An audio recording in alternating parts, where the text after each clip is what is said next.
Meet Wang Jian, the quiet killer, the underestimated warlord, the man who helped forge the Chinese empire and made it look easy. Today, we dive into the story of a general who lived by strategy, ruled with subtlety, and knew how to play the long game. This is the tale of the strategist who outfoxed kings, humbled enemies, and never let his ego speak louder than his sword. Welcome to the world of Wang Jian. Born sometime around the 4th century BCE, Wang Jian came from humble beginnings, but he had one thing going for him: a brilliant mind. Not loud, not flashy, but calculated, focused, always 3 steps ahead. As the Qin state grew under the ambitious King Zheng, Wang Jian proved himself as a loyal and smart commander. His early victories weren't flashy, but they were effective. He didn't just win battles, he crushed resistance, quietly. While other generals sought fame, Wang Jian sought results. He understood terrain, supply lines, morale, every little detail. He wasn't a battlefield rock star. He was the architect, behind the curtain. When Qin began its brutal unification of China, Wang Jian became the ace up their sleeve.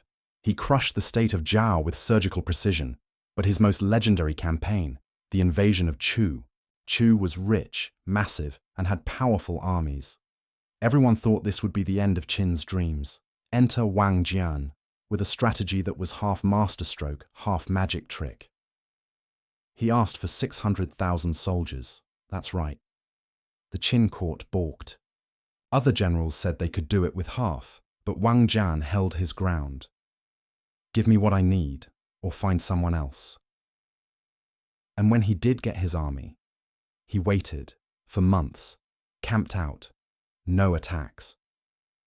Chu grew lazy, thinking it was a bluff. Then, bam! Like a coiled snake, he struck. Chu was crushed, not by brute force, but by patience, precision, and perfect timing. The last true threat to Qin's unification dream was gone.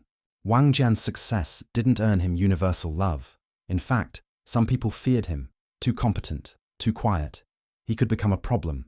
But Wang Jian, he was one step ahead. After his victory, Wang Jian retired, voluntarily. No rebellion, no coup, just a quiet exit. He knew that sometimes survival means not taking credit. His son, Wang Ben, carried on the legacy, leading campaigns in the south and continuing the Qin conquest. It became a family business of empire building.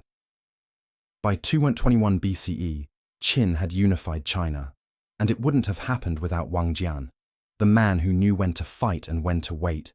Wang Jian didn't write books or give speeches, but his campaigns became case studies in military genius. His siege strategies, his use of psychological warfare, his insistence on overwhelming preparation, they've echoed through Chinese military history. Where others saw glory in risk, Wang Jian saw wisdom in caution. He taught that knowing when not to fight can be just as powerful as winning. His victory over Chu, arguably one of the most significant in Chinese history, because it didn't just win a war, it sealed the fate of a nation. Wang Jian died in peace, on his own land, his legacy intact. No betrayal, no downfall, no tragedy, just a general who played the long game and won. Thanks for watching. If you enjoyed this story of ancient strategy and brilliant patience, hit subscribe. More epic tales are coming soon. Until then, stay sharp and stay strategic.